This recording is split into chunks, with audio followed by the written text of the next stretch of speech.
for our democracy. I think people are being lulled here in the very best way by Joe Biden doing a terrific job in dealing with vaccination, terrific job in getting the stimulus checks out. There's a sense out there that everything is okay. Everything is not okay. Anderson, our democracy today is as threatened as at any time, since Donald Trump took that elevator ride. Why is that? Because something very gradually happened and then started to happen quickly, just in the last few weeks. And that is that basically subscribing to the big lie that this election was stolen has become a prerequisite now for thriving, surviving, and rising in this Republican Party. And what does that mean, Anderson? It means that this GOP is going to be built on a gigantic lie. Now, how could you possibly ever trust this party in power again if the calling card of getting into this party is claiming that our last election, the greatest election certainly in modern American history, where more Republicans and Democrats voted in the middle of a pandemic. Their votes were counted by their neighbors, and Republican judges and election monitors affirmed their votes. The Attorney General of the United States, the FBI director, all appointed by Trump, also confirmed the integrity of this election. That denying all of that and making the calling card of this party that you have to subscribe to this big lie, that is terrifying. Think of what would happen if they got back into power. And therefore, what Liz Cheney is doing, what Mitt Romney are doing, is they are not just fighting for the Republican Party, but they certainly are. They are fighting for the future of our democracy. It is in so much more danger now than people realize. What's so interesting about what you're saying and scary about what you're saying is it's in more if it's in as much danger as before, it's actually in more danger because, as you said, most people have been lulled into a feeling of like, you know what, like the foot is off the gas pedal. We don't have crazy tweets every day. Things are moving along fine. We're optimistic about coming out of this pandemic. But when you start to drill down, there was a CNN poll from April found 70% of Republicans said they don't think President Biden legitimately won. And we know Republican legislatures, dominated legislatures across the country, are passing laws to limit voting access. Now just imagine for 1 second, Anderson, we have over 300 bills in over 40 states trying to basically promote voter suppression and limit access to the polls. Imagine if they succeed. Imagine if in 2022 or 2024, 40% plus of the country elects our next president and who dominates the Senate and the House. You want to see people in the streets? I'll show you people in the streets. If we get real minority rule based on voter suppression. And again, that's why what Cheney and Romney are doing in trying to fight this, because that big lie is what is then giving permission for all these voter suppression legislations.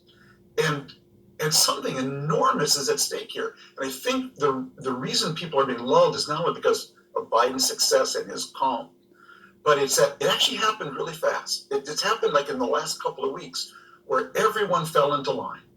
And people like Kevin McCarthy, their willingness to politically prostitute themselves in order to get the Speaker of the House, it is breathtaking that someone would sell soul that shamelessly it's just chilling. Now imagine if he would do that. What will they do once they're in power to keep power? We are in real danger here. They're also selling their souls to a person, the former president, who has no loyalty, who has no shame, who has disdain for these very people who are traveling down to Mar-a-Lago to suck up to him. Well, again, that's part of the mystery here, that there's only a few people, the Adam Kinzingers, the Mitt Romneys, the Murkowskis, the Liz Cheneys, who are ready to stand up and say, you know what, being in politics is great, being in the House or the Senate is great, but surely it isn't something worth selling your soul for. To go down in history, selling your soul to this man, this soulless man, who cares nothing for the laws and constitution of this country. It is absolutely incomprehensible to me, but it is happening. And what I'm trying to say, Anderson, it started to happen really quickly, just in the last few weeks, where what we thought was a big lie that would fade away. In fact, what's happened is it has become, the embracing of that big lie has become the ticket into this party, into Trump's endorsement, and the future. So, if it is a threat to democracy itself, what do Americans do about it? I mean, to those who believe it's a threat. Every principled Republican, and there are so many we know because they stood up to defend this election. Every principled Republican has to rally to what Liz Cheney is doing. What she's doing is incredibly courageous, and she clearly has decided she's going to politically die on this hill. Okay. But she is taking a principled stand. Mitt Romney is a good man. He is taking a principled stand. When he looked out at that audience in Utah last weekend, he said something very important. He said, "Aren't you embarrassed? Aren't you embarrassed? Aren't you ashamed of what you're doing?" We all have to help them. But Emerson, I want to take you back to post 9/11 and what was going on in the Middle East then, and what was I arguing at the time about the Arab Muslim world. You have to have a war of ideas. You have to have a war of ideas inside Islam. We cannot change it from the outside. This is your story. This is your narrative. And Republicans today need to have a war of ideas inside the Republican Party in order to make sure that honest and fair and positions of integrity and people triumph. Because if they don't and they get back into power, we are in real danger. I'm sorry, until they have this internal fight.